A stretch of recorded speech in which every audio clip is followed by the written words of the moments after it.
మొక్కలకి ఎంత విశ్వాసం ఉంటుంది కదా, వాటికి కొన్ని వాటర్ ఇచ్చేసి కొంచెం కిచెన్ వేస్ట్ ఇచ్చేసి ప్రేమగా ఒకసారి ముట్టుకుంటే మనకి ఎన్ని కాయగూరలు అంటే అన్ని కాయగూరలు ఇస్తాయి.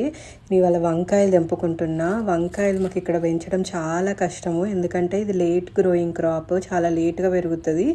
90 days తర్వాతనే మనకు ప్రొడ్యూస్ అనేది స్టార్ట్ అవుతుంది. అంటే ప్లాంట్ స్టేబుల్ అవ్వడానికి 90 days పడుతుంది అన్నట్టు. అంటే మాకు ఇక్కడ ఉండేదే summer 4 to 5 months. 90 days plant stable అవ్వడానికి టైం పడుతుంది. తర్వాత మెల్లగా 90 days తర్వాత ఒకటో రెండో కాయలు వస్తూ ఉంటాయి. ఆ కాయల్ని చూసి ముడిచిపోయే లోపలనే మాకు ఫ్రాస్ట్ వచ్చేస్తుంది. ఇంకా అంతే, చెట్టు పని అయిపోతుంది. ఎవ్రీ ఇయర్ ఇంతే అవుతుంది. అందుకని చెప్పేసి ఈసారి నేను ఫార్మర్స్ మార్కెట్ నుంచి కొంచెం పెద్దగైన ప్లాంట్స్ తీసుకొని వచ్చేసి పెట్టిన. అందుకని నాకు ఇన్నిసార్లు హార్వెస్ట్ వస్తుంది. అసలు ఇన్నిసార్లు కూడా వస్తుంది అనుకోలేదు. ఇది నేను 5th time 6th time తెంపడము.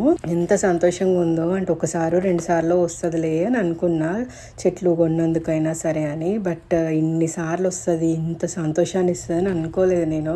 మాకు ఇక్కడ వంకాయలు అంత బాగా ఉండవు. యూఎస్లో అంతా ఉంటాయి కానీ ఇట్లా చిన్న సైజులోనే ఉంటాయి, కానీ ఓపెన్ చేసి చూస్తే పొట్ట నిండా గింజలే ఉంటాయి. గలీజ్ ఉంటుంది టేస్ట్.